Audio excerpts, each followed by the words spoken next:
Okay, let's talk about Georgia and Alabama. We're live at the Red Zone. Our buddies, it's the first time we've been live here this year. I was in Chicago for the Marshall game to kick off the season, but we've arrived at the pivotal moment at the beginning of the year, Georgia and Alabama.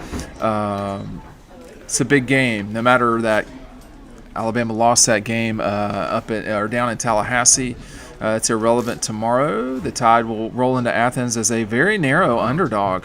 Only about 3-point underdog, something like that. So lower than maybe you might think, but a narrow underdog nonetheless.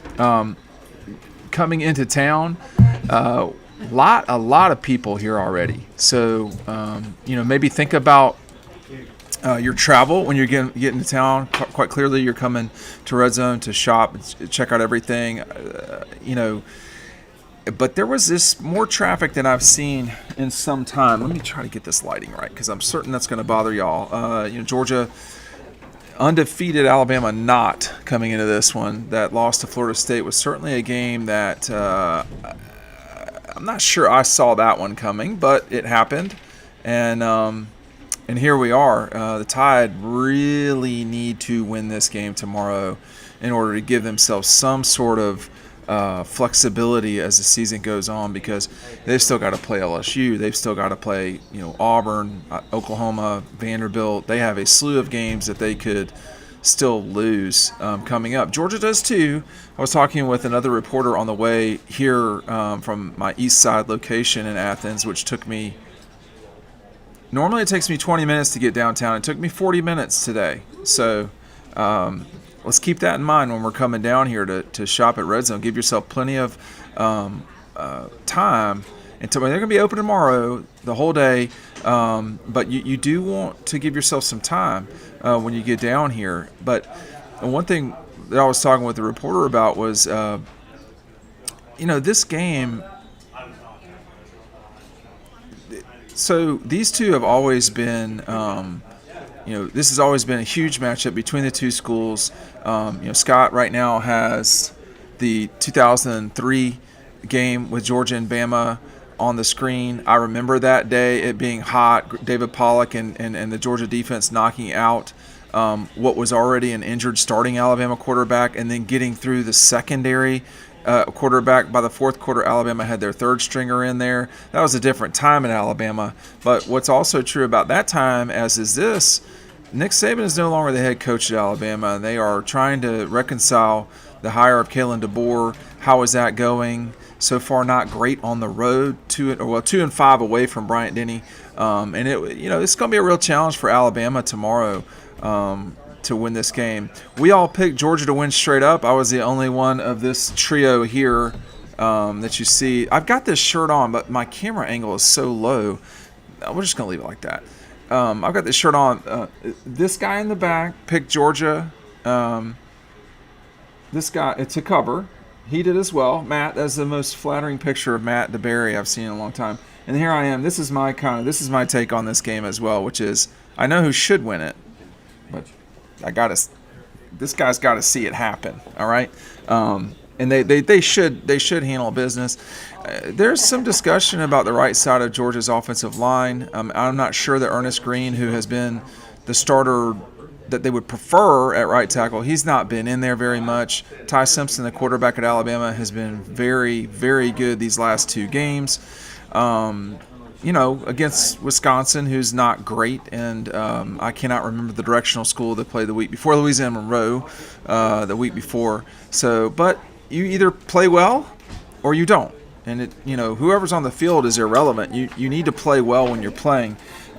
Georgia's stuck it together, but not for a full game. I don't know if they got to stick it together for a full game to win this one, but it sure would be nice or curious at least to see them play three really good quarters of football. I think they played two really good at Tennessee, which was the second for sure.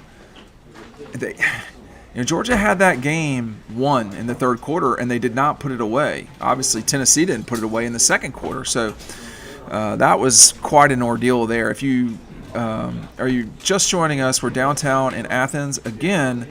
I will say the traffic's pretty serious. I come to all the games, so I've been doing this for a quarter century, and I would say this is pretty significant traffic today, and it's 3 o'clock on Friday. So because you're running down here to shop and take in all the sights and sounds, make sure you're giving yourself time. Okay, there's a lot of people that are coming in early for the game. The other thing too, the university announced yesterday that there's going to be wristbands given out. 60,000 people will get them. I don't know how that works, but they're starting to be given out at 5:30.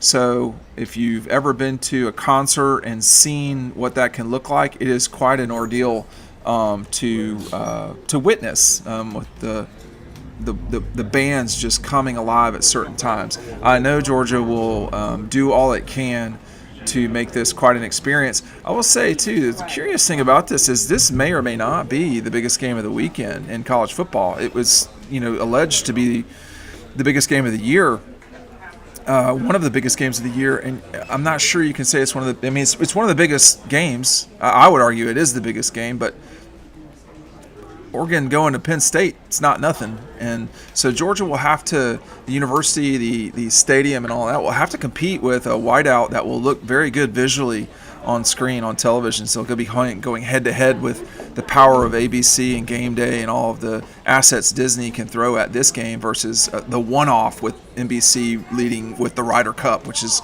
started off not so well for the United States. Maybe guys want to make putts, I think would be a good start. But we can't tell you. We've had a friendship with Red Zone going back for years now, and it's just really excited to be back here. They have all sorts of gear, stuff that, quite frankly, and I'll turn the screen around, maybe walk around in a little bit, but just stuff people wear. If you're a Redcoat fan, I'm looking at their Redcoat gear. They've got plenty of that too. Lots of children's wear. For those expecting / those who have just have a new child come into their home. My children are older, thankfully, so I don't have to deal with that. I have other issues. But if Georgia wants to win this game, they're going to have to run the ball effectively. Alabama will have to run the ball effectively too. That's something that Alabama has struggled with so far this season. Georgia has been very good against the run, not so great against the pass at Tennessee. That's where Alabama's going to try to exploit them. They have two superb wide receivers. Simpson has played very well when protected, the quarterback at Alabama. And, you should expect at least a big play or three from Alabama. The question is, can you make those sort of three big plays only add up to 10 points or fewer? So the other thing that I wrote about this week over on Dog Post, thanks for coming in, y'all. The other thing I wrote about on Dog Post was, this is a volume game for Georgia. In a place like Red Zone here, where you want customers. You want a volume of customers, and right now we're seeing that because this is the best place to shop, not just downtown. Listen, believe me, I'm not just saying it. It is the best, most convenient place. It's got the atmosphere is legit. It's clearly being run by people who know what it's like to be from Athens and so forth. But if your volume is right, if Georgia is going to have the amount of snaps that I wrote about and that they have been having, they will win this game. If they play with the amount of snaps that Alabama's been going with, they could lose. But this is a big game. This is the entire. I remember being growing up as a child and being here in Athens for big games. UCLA on Labor Day weekend, the Clemson game in 1982, openers against South Carolina or Tennessee in the 90s, the Boise State game in 2005, stuff like that. There are really big games and big moments. That Georgia has already played Tennessee, I guess, takes away from this, but this is the first big home game, and that matters. And this crowd, I think, Ryan Curley, one of the contributors at Dog Post, keeps talking about how he's expecting it to be a very serious atmosphere. I do too, but my history is a little longer than Ryan's. I mean, I well remember the '04 LSU game, the '13 LSU game, which I think is probably the peak of what it's like. I remember blackout, obviously, and then you've got Notre Dame 19 and Tennessee 22. That game right there. I would say Arkansas in '01 was pretty nuts for a noon game. That is what it can be like in Athens. But this is a sophisticated crowd. This is a crowd that they know when they need to bring it, and this is one of those games. And I'm not worried about the crowd. I mean, I think I'd be worried about. Are they going to execute? Is Georgia going to execute? The other thing about that, let me just say this too about the crowd, which most of y'all watching this are the crowd. If you can steal some yards with false starts or any sort of procedural things, or just Alabama making mistakes, again, going from 3rd and 8, which is a reasonable. I mean, you can convert those to say a 3rd and 13. That's a lot harder. And we've not seen this crowd crazy since, Tech, sure, but Tennessee last year I think was sort of a very good level of psychoticness. You can actually feel it before games. We get there so early, you can feel it building, and that's the other thing is, what will this be like? You don't want to overdo it at the beginning of the game. You want to be able to peak at the right time, whoever you are, and I think that's an important part of not just fandom. Because when y'all are mixing it up during the day, let's not go too crazy. You're gonna need some. You do not want to be so nuts that you can't do your part in this thing, and that's Kirby and them can speak to y'all. On that front himself, but I'll just tell you, I know what long days are like, and tomorrow's going to be a long day. Everybody's going to watch the first games. They're going to watch the noon games, and they're going to be like, man, that was great and everything. And then they're going to start going crazy watching Ole Miss and LSU and all that, and then not even considering that Georgia's not going to end until probably 11:30. This game probably will not kick until 7:49. So lately, the night games on ABC have been 7:49 kicks, certainly not 7:30. So there's a pregame show. Keep that in mind. There's a pregame show, and then there's another pre-Georgia Bama game show. So the designated kickoff time can slide. What's called slide depends a little bit on Ole Miss and LSU. That game went to overtime last year.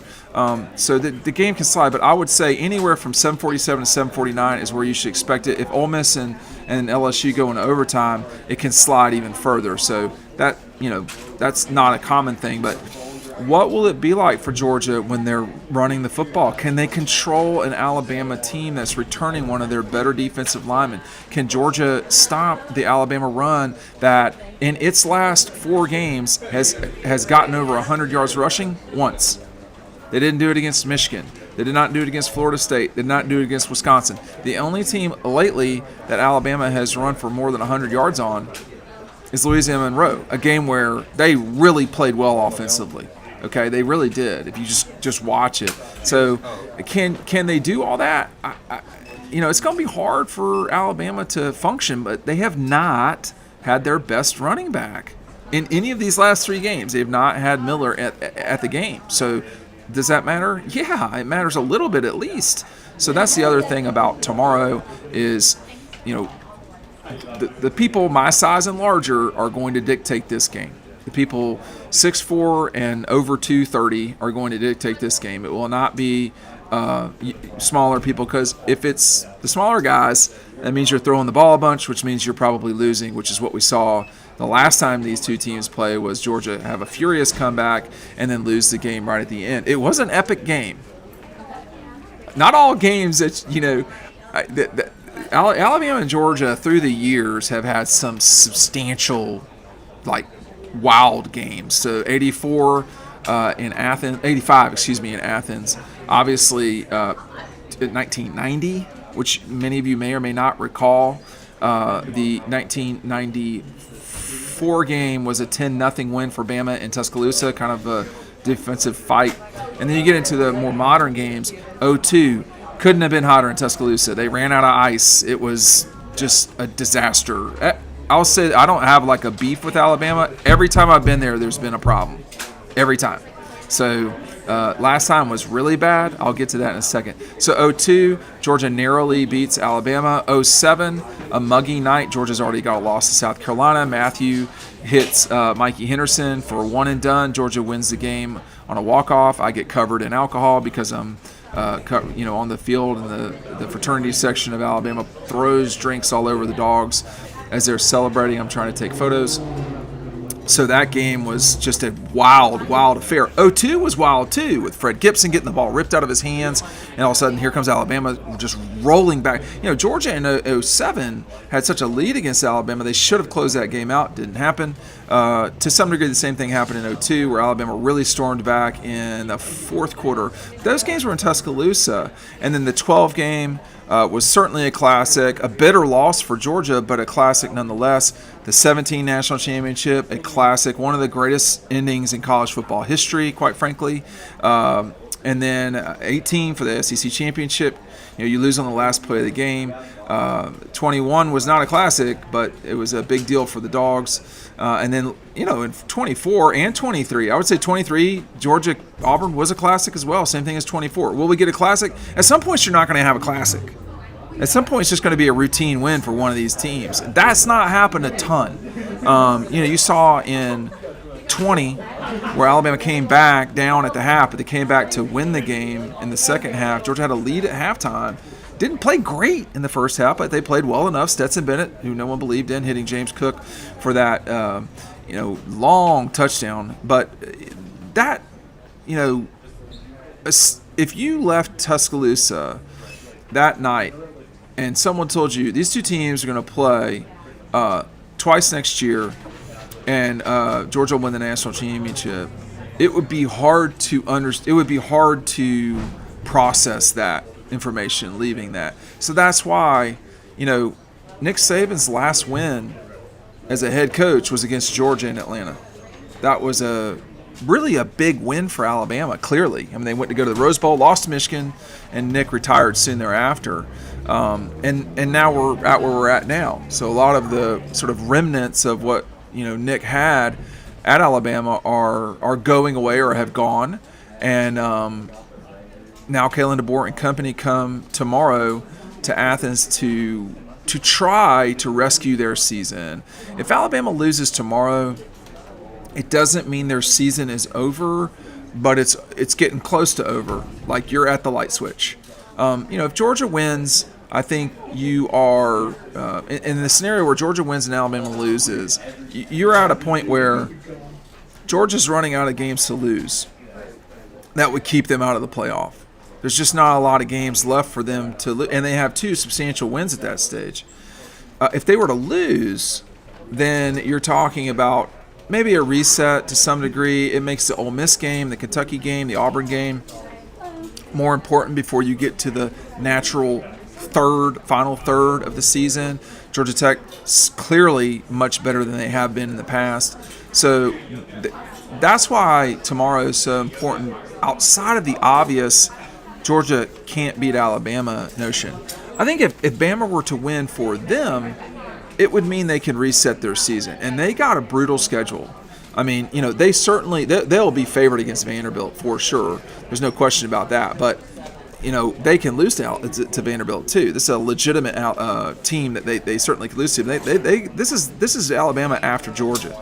They go, and these next 4 weeks will tell the tale of their season. They go to Georgia tomorrow. They host Vanderbilt. They go to Missouri. They host Tennessee. They need to win 3 of those 4 games because they still have to host LSU, a team that looks better than them, although we'll just see. And then they host Oklahoma, and they got to go to Auburn, which has been a snake pit for them forever. And just for the record, again, Kalen DeBoer really struggles on the road. So it's a tricky situation for Bama, but this is the SEC. You got to play on the road. It's always difficult on the road. It doesn't matter how much red meat is being thrown. There was plenty thrown in Knoxville, and Georgia survived that game. Again, we're at Red Zone downtown in Athens. It's 3:30. You could come down here and get a light snack before you come into Red Zone, finish your drinks, come in and shop. We've got just so much. I think Scott has thrown the SEC network on right now, talking about the dogs, but you've got me locked in here for the next 45 minutes, and so you don't need to know what the SEC network is saying with their commercials. I think I don't think you want to overdo the importance of any regular season game unless it merits it, and right now Georgia just needs to go play well. If they play well, they'll win. If they don't play well, they've shown they can still not play well and win. But that's like you only want so many different versions of that. That's not an ideal situation. Like, you want to go out and play as well as you can as many times as you can. This is me speaking as a former collegiate athlete. You really would like to play well. Even when you lose, you'd like to play well. It was aggravating when you would get into funks and you kind of couldn't get out of it, even if you were winning. So the result does matter, but you want to be clean with everything that you do and play well. That's the challenging part of athletics. Can you play well? Can you play well enough to your potential when you need to? And we saw that at Tennessee. I mean, there was never a moment in Knoxville where I was like, oh man, they're going to lose. I didn't feel that personally. I thought they were in trouble, but then I also felt like, in the third, they had the opportunity to close it out completely. There were a couple third downs that Tennessee had in that game that saved the balls, and they need to get credit for doing that. But the third down going into the 2-minute warning, I think, or just around the 2-minute warning, that was an important moment, and Tennessee converted that third down. I felt like if Georgia got the ball back, they would march down the field, Peyton Woodward, and kick a game-winning kick, and we get out of Knoxville.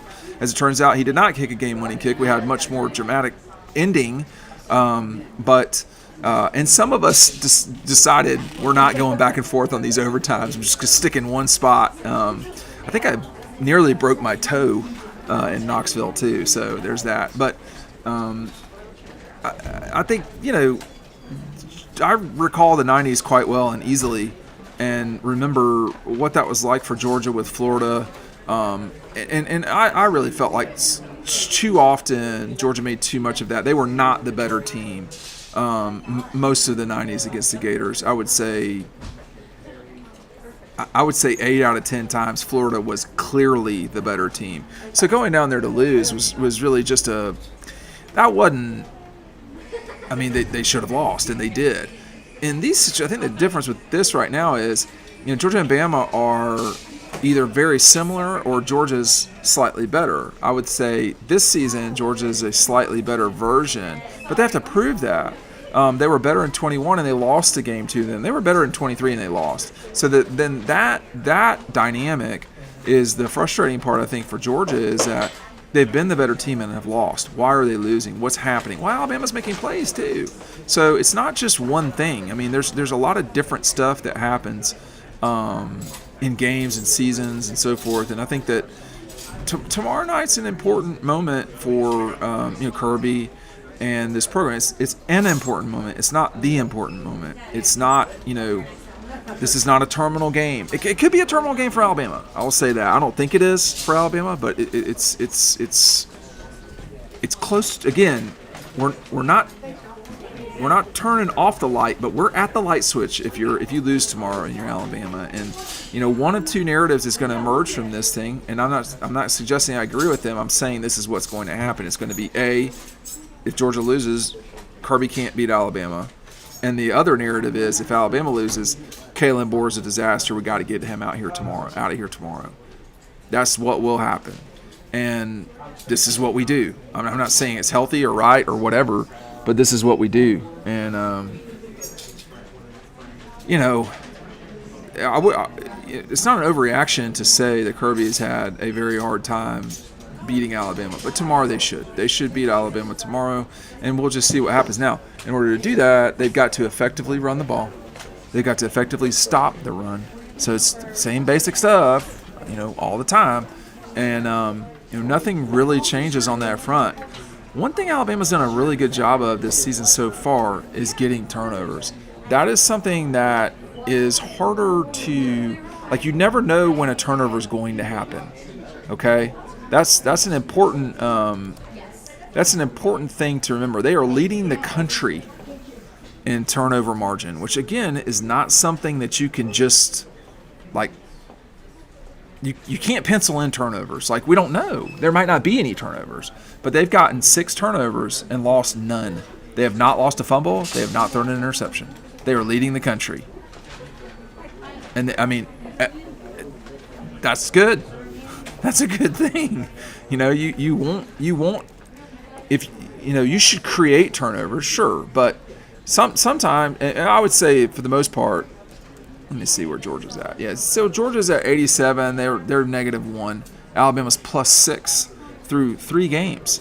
And Alabama's played 2 Power 5, Power 4, whatever games. So that is one thing to really pay attention to is the amount of turnovers that, if Alabama were to get turnovers, yeah, things change because you can't score when you don't have the ball on offense. Georgia's had 3 interceptions. One of them was sort of not a legitimate one, I would argue. And then they have a couple of fumbles. I know they had 2. Something's wrong here. So I know. Obviously, Gunner had the fumble against Tennessee, and then London Humphreys had a fumble as well. That is not documented on here that I can see. But no, excuse me, it is. Georgia has not recovered a fumble this season yet. They have gotten 3 interceptions. That is accurate. Okay, they have lost 3 fumbles, and they have had surely more than 1 interception. They have 1 interception, which again I would argue did not really substantively count because it was going into the half. Peyton Manning would tell you it does not count at all, which is a little bit unfair. We're downtown in Athens. Please give yourself some time to get here. When you're coming downtown, Scott and Mindy will be open until tonight. Tonight, yeah. At least 6. Till at least 6. So that means 6. Okay, don't push it. And tomorrow is 7. Tomorrow 7. Pre-game 6:30, 7-ish. Yeah, so 6:37. They're wanting y'all to get down here to shop today. There's every time you hear the door ring, that means people are leaving. Perhaps with Christmas, we're not so far from Christmas. Okay, we are October, November. We are 3 months from Christmas, 90 days. You buy it here, you're not paying shipping and handling. So time to think about ugly Christmas sweaters. Grab one. Let me show. I don't have one out here. You really don't? It's too soon. So it is too soon. But ugly Christmas. Too soon, you get a lot of people complaining. Ugly. That's a good point. So Scott, who is a retail savant, understands these things. But the ugly Christmas sweater, I will be profiling that. If you watch us on, if you're watching this, you probably watch us on Riding Home. Catch us after the game. But there's been a lot of people that have bought these shirts. I've got it on right now. I can actually have it on the screen finally. But there's these moments are like the Texas game won't feel like this. The Texas game won't feel like this. We will know a lot more heading into that game. Texas, it's not the same. It's not the same. And I think that with the traditional SEC schools, there's a particular buzz in the air, and you're seeing that this weekend. I mean, people are coming in left and right. I mean, again, the traffic. Came from the east side of Athens today to downtown. It took me 40 minutes. So give yourself time. And this is an earlier crowd than I have seen in the past. Doing this for quarter century, I've seen plenty of crowd. This is a thicker crowd earlier. Now the other question becomes, what will tomorrow be like? And again, as I've talked about, you're going to get 60,000 people will be getting these bracelets. That starts at 5:30. I put this news from the university on the website earlier today. And so, if you want to get there earlier, that means you will get it. The doors open at 5:30 if I'm not mistaken. And, I'm sure the entire student section will have them because the students pretty much show up. Whereas it's up to people to decide. Wow, man, I can't believe I haven't found that quickly here. It's hard to talk and look at something at the same time, but oh, here we go. So distribution will begin at 5:30. Wristbands will be given out at gates 1, 2, 3, 4, 4A, 6, 7, 9, and 10.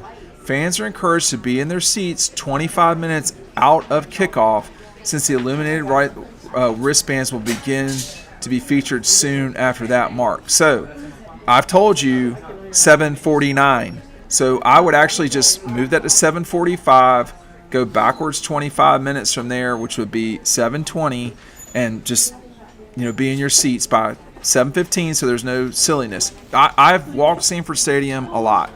I've walked it during games. Sanford, you can get from one side of Sanford to the other in 5 minutes. If you're me, I know where all the doors are. I know where all the tricks are. I know which level to go on. But that's me. It takes me 5 minutes to get from all the way on one side of the horseshoe around to the other. But again, that's me. I would give yourself 15 minutes. Y'all don't know how to duck through things and where to go into stairwells and so forth. I know how to do that. I know where to go and so forth. So I would suggest you making your way towards your seat. Be in the stadium by the gates by about 7:10. Georgia's done a really good job of getting people into the stadium. Generally speaking, Tennessee was a disaster last week, and it was inexcusable. The AD issued an apology to the Tennessee fans, but it was a full-on disaster. Getting in and kneeling last week is unacceptable. A year ago in Tuscaloosa, complete train wreck. So I don't think that will happen tomorrow, but if you want one of these wristbands, you need to get where you're supposed to go and get there quick. But this game is going to be decided on who is effectively running and stopping the run. This game is going to be determined on again, it's boring, but turnovers. Alabama is +6. They have not turned the ball over this season. If what I just read to y'all is accurate, and it is, let me triple check this. So that's a significant thing. That's Alabama is not leading the country in a lot of things. That is the thing they are leading the country in. 6 turnovers +6. That's a lot. And that is something to take note of for sure. Alabama has not lost a fumble. They have not had an interception. They have not lost a turnover this season. They played 3 games. That's really good. It's hard to do that. It's hard to do that just playing a sport. I mean, you're going to make mistakes. So that's the part that's so critical here is what do you do when your foe makes a mistake? I mean, Georgia didn't. I'm trying to think off the top of my head with the Tennessee game when Tennessee turned it over. I don't recall Georgia scoring touchdowns. I think they did get 3 points off that, but that's just going off memory and off the top of my head. But that is pretty astonishing. I mean, I think that's one thing that gives Alabama a really good shot at this game is if they get 2 turnovers, like that's what they've been averaging. If they're +2. Yeah, I mean they're going to be really good at it. I've got it. I'm a dork like this. I keep up with all of this data, and I will share it with you right now. Again, game's going to kick about 7:49. Our buddies here at Red Zone are going to be open all day tomorrow until about 6:30-ish, 6:45, and then everybody in the store is going to be making their way to Sanford for this game. Let me see. Turnover margin is something that's very important, actually. Here we go. So Georgia in games where they are so only very, very few, they've only played 17 games where they've had more than -2 turnover margin. One of those games is the Missouri game in 2013. That was a bad loss for Georgia. So, okay, games where Georgia is -2 on turnover margin. Let me just tell you this statistic. I'll do it for Mark. Let's just do 2, not 1. So in all of those games, they have lost. Well, they've only lost 2 of them. So that, -2 is not the end of the world, but I'm sorry, that's +2. No wonder that makes sense. All right, so -2. Let's find that. Sorry, stick with me here. Like the South Carolina game in 2011. I mean, Georgia had no business losing that game except for the turnovers, and it was just something else. So in -2 games, they are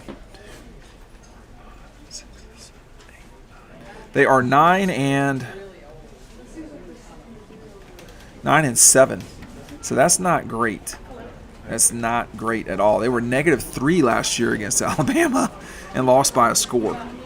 Anything past -3, they are in very serious trouble. But like some of those games where they were -2, last year's Notre Dame game, the Alabama game at the Dome in 2021, the Florida game in 2020, the Alabama game in 2020, the LSU game in 2019, the LSU game in 2018, the Alabama game in 2015.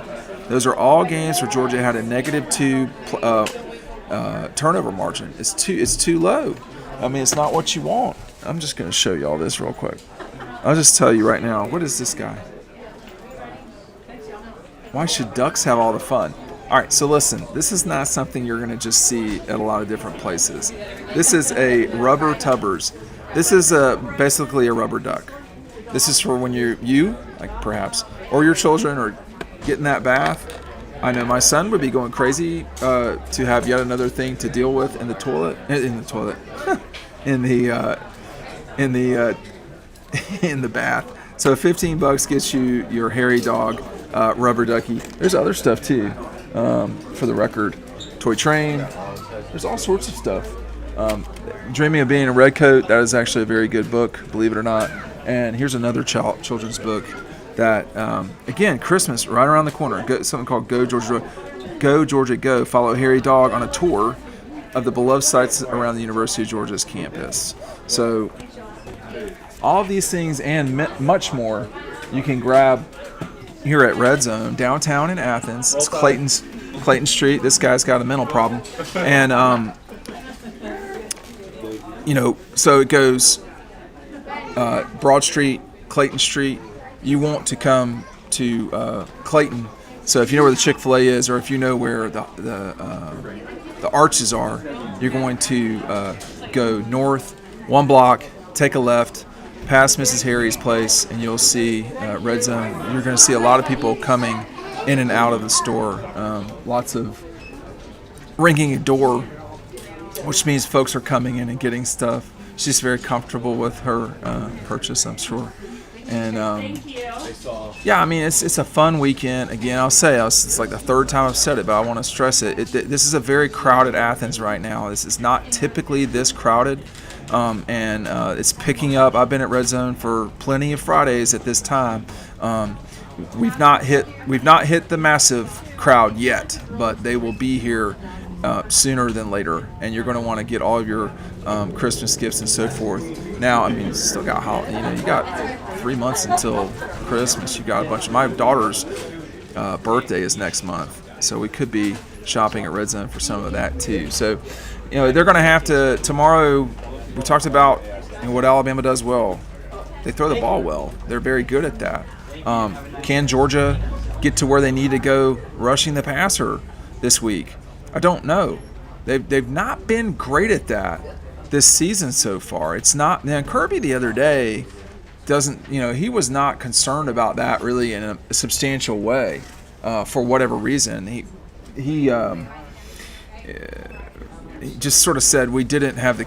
That's not presented itself. Tennessee was primarily a run team, although it didn't feel like that. There was not a lot of pressure on the quarterback. Now, with that said, too, you lost Jalen Walker, Chaz Chambliss, Mikael Williams, those 3 guys a season ago could really rush the passer. It's possible they don't have that person right now. It's possible. Now, we know the linebackers can really run and can really rush the passer, but do you want to do that with an inside linebacker? Whatever works, I guess, is what I would say.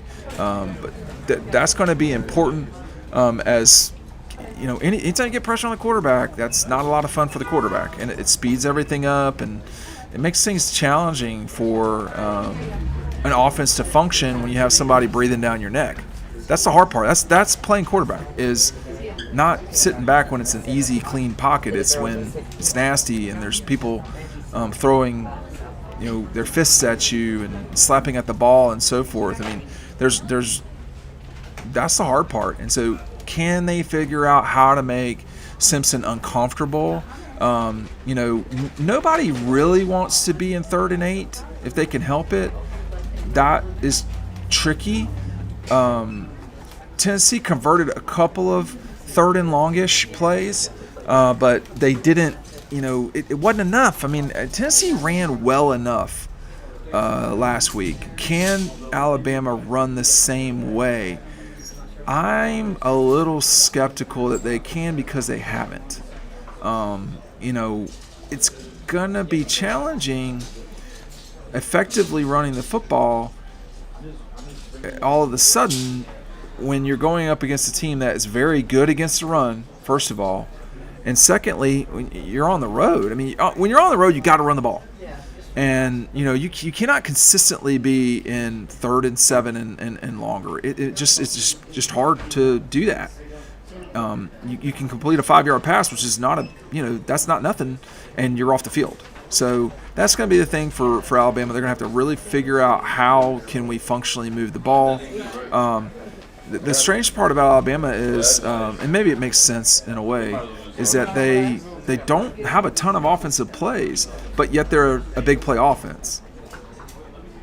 That might be the reason they're not effectively running the ball. The game that maybe you want to think about in a negative way if you're watching this is, how does this game compare to the 2020 Florida game? Where Florida was not going to run the ball. They weren't going to bother.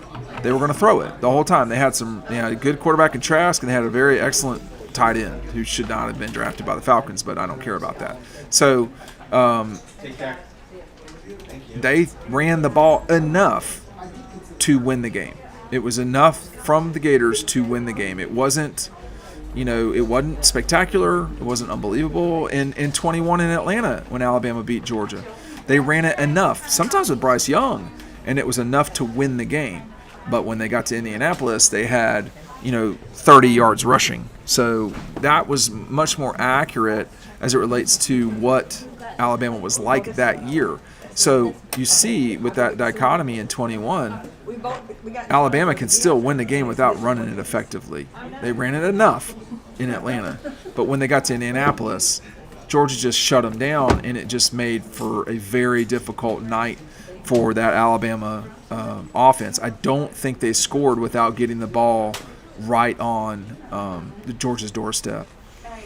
And even then, there were times when Georgia forced a field goal. The Stetson fumble was the turning point in that game. It gave Alabama a lead. To me, it felt like Georgia was going to lose that game at that moment. I think a lot of people felt that way. And then, I interviewed Todd Monken about a year later, and he said, he had written something at the top of his play sheet saying, call like you'll never be here again. And he did. They came out the next drive. They started gunning it, and that drive ended with Stetson hitting A.D. Mitchell with a touchdown, which put Georgia on top for good. Put them on top by a point at that stage, but it put them on top for good. And I remember when A.D. caught that ball, and on the new AstroTurf, there's rubber pellets. And the pellets just kind of flew up in the air and flew kind of at me in a way just because of where I was sitting. And I was not sure he had caught the ball. But there's a moment in time on the field where there's a particular quiet after someone's scored a touchdown, even at home, that you can tell immediately that it's a catch because it's somewhat quiet. Because if officials are confirming with one another that the person caught the ball. That's what happened with A.D. Mitchell. Alabama didn't really do much the rest of the way offensively. And then I think it was a drive or two later. That was when Brock Bowers caught a ball. Marcus Rosemy-Jack Saint with a important block, but Brock was isolated on a 3rd and 1. Brock ran it in. I don't think they ever converted a two-point conversion. So Georgia was only up 8 at that point. So Alabama was going to have to drive the field and get a 2-point conversion. That did not happen. On that 3rd down, Bryce Young lobbing it up in the air. Keely Ringo, who has had an event here at Red Zone, believe it or not, took it the distance, and Georgia won the national championship that night. But it was primarily because of Georgia's ability to stop what was a limited run game from Alabama. 30 yards rushing, just not effective at all. And that's what you could see tomorrow night. Now, if Alabama starts popping pass plays, then you're going to get into a shootout. They won a shootout last week, Georgia. But I don't think they want to get their sprint shoes on. I think they want to run like a 1600 or something like that and like run a real race, not right out of the block, 100-meter dash. That's not what they want. They want to play a full game. They have the stadium. In thinking of the road games Georgia's played lately, last week at Tennessee, the game was all the way down to the bottom, so to the end of the game. So the crowd mattered pretty much the entire time. When you think about Texas, Georgia had a complete stranglehold of that game at the half. Even Texas rallied, and their crowd helped them in Austin for sure. When you think about at Ole Miss, that crowd helped them. As small as Ole Miss is, 68,000, whatever it is, they were loud enough. Once you can't hear, you can't hear. And so all of those games, it's hard to win on the road. It really is. And 2 of Georgia's losses last year were road SEC games. One at Alabama and one at Ole Miss. So that's the thing about this situation. Tomorrow, Kalen DeBoer will come with his 1-3 record in SEC play on the road. He will come with his 2-5 record away from Bryant-Denny to a place that has not lost a home game since 2019, a 4-turnover game against South Carolina in the heat, a game that, as it turns out, didn't matter that much, but was really bad that day, and has not lost at home at night, if I'm not mistaken, since Kentucky in 2019. So it's been a long time. At some stage, someone will come in here and win at night. That will happen. I don't know who that could be. Ole Miss, could be Alabama tomorrow. It could be Texas. I mean, one thing is Georgia has not traditionally played tons of night games. Well, they're playing one tomorrow, and they're going to play more and more of them. But you're going to have to be a pretty good team to come here and win at night. And that's going to be hard. Notre Dame couldn't do it. Tennessee last year, that was an important game for Tennessee. They lost it by double digits. That game, they had the lead at the half, I think. So that was a game where they needed to get going, Georgia, and they did. They certainly didn't have the lead after the first quarter. I remember they were down 10 or 14-0, whatever it was. That's the other thing with these guys. They don't freak out at all. There's no panic or anything like that. It's not anything that they're concerned about when they're down in a game because they know there's time left to play. The Georgia Tech game, I mean, that was a lethargic, unimpressive 3 quarters of football from Georgia. Georgia Tech was whipping them, and then they just came back. Why? Well, part of it is if you do it all the time, you know what you have to do to come back and win, and that is to play that particular play, and that's all you play. Thanks for coming in, guys. But if you let your mind wander and feel sorry for yourself because you're not winning or whatever, then that's how you can get sidetracked into getting your brain kicked in. I think to some degree tomorrow with the situation that Alabama is in, they need a good first quarter. I think that they this could get like the 0-3 game if Alabama's not really like prepared for trading blows with Georgia, because Georgia's going to throw some punches tomorrow. and figuratively, not literally. Nobody needs to be literally throwing punches tomorrow, but that's the thing that the Dogs have done this before. This is not new to them, but can they do what they're supposed to do? Again, there's no confusion from me. I know who should win this game, but that sports and life don't work about should. You have to make it happen. There is no luck. This is not magic. You have to go out there and do it. And everything that this program has been doing since January 3rd, the day after the Sugar Bowl, everything that this program has been doing has been leading up to these games, has been leading up to this moment. And they are in a situation where they should win tomorrow. And it's not like there's no confusion. This is not about luck. This is not about, whatever mischief.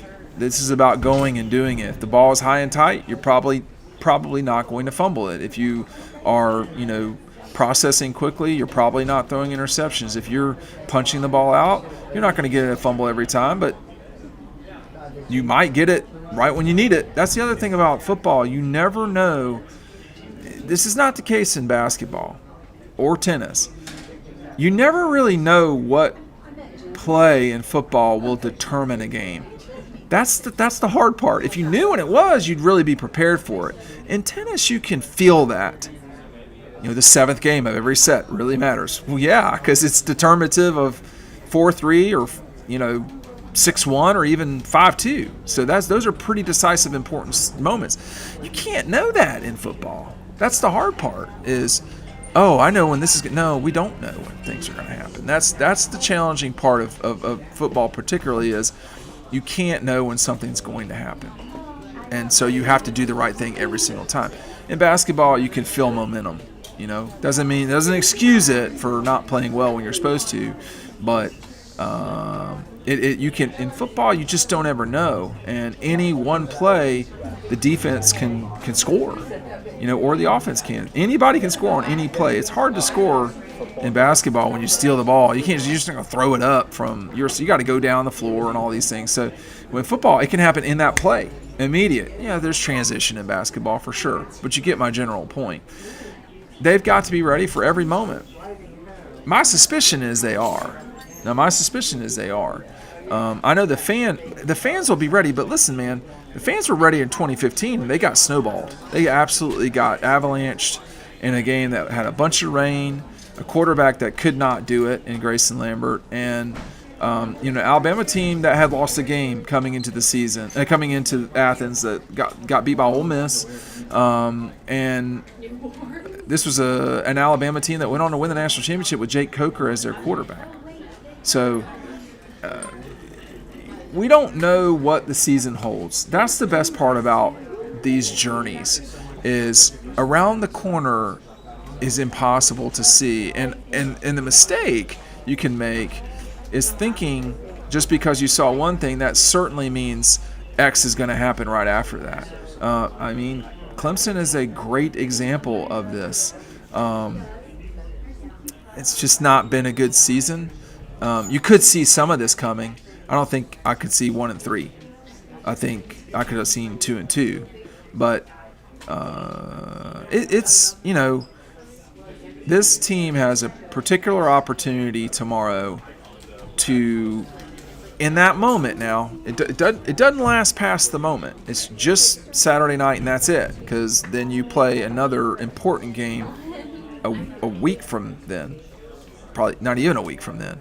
So they have a moment in time to vanquish a lot of dragons, to slay a lot of dragons, and get rid of a lot of problems that have haunted this program while Kirby Smart has been the head coach. It doesn't solve all the problems. No one's getting national championship. There's no trophy handed out tomorrow night. That's not happening. That has not happened, or will not happen. But the commissioner of the conference will be there tomorrow night. It's going to be a big game for sure. A big spotlight on Georgia, Athens, everything. But we're starting our weekend off with our traditional home on Friday afternoons, which is Red Zone downtown in Athens on Clayton Street. If you know where the Arch is, you're just going to go north 1 block and take a left. Right around the corner from Mrs. Harry's place is Scott and Mindy's Red Zone. It's been here since 2003, so a long time. They will be open tonight until about 6 o'clock, 7 o'clock, I think it is. So make sure you're double checking that and getting in here. Tomorrow night, they will probably be closed by 6:45. So get down here. Let's not overdo it tomorrow in the afternoon. You know who I'm talking to. If I'm talking about you, I'm talking about you. So take it easy and, get to the game. But, I'll just say this. That's not going to be a first quarter game. You're going to need to be ready the entire time. Alabama's going to punch back. Georgia will too.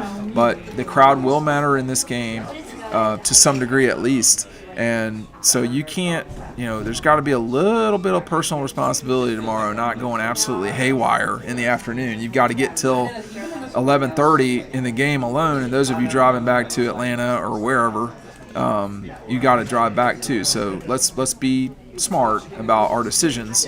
But I think this comes down to who is going to win the line of scrimmage. My suspicion is that will be Georgia. But this is not going to be a walk in the park. Any game that really does matter is not a walk in the park. The other thing that Red Zone's got, this shirt that's exclusive to them, it's hilarious. It's of us. We're a little bit psychotic. Oh, this lady has bought a shirt. Thank you. I appreciate it. He's going to love it. Who's going to love it?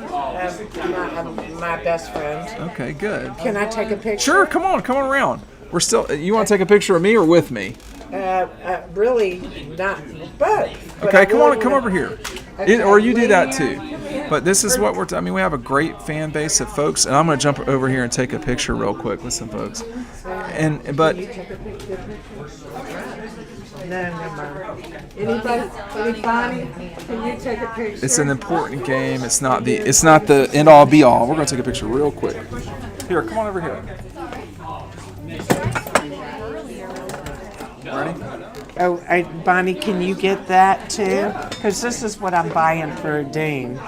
His name is Dean? That's my Yes. name. Oh, that's your name? Yeah.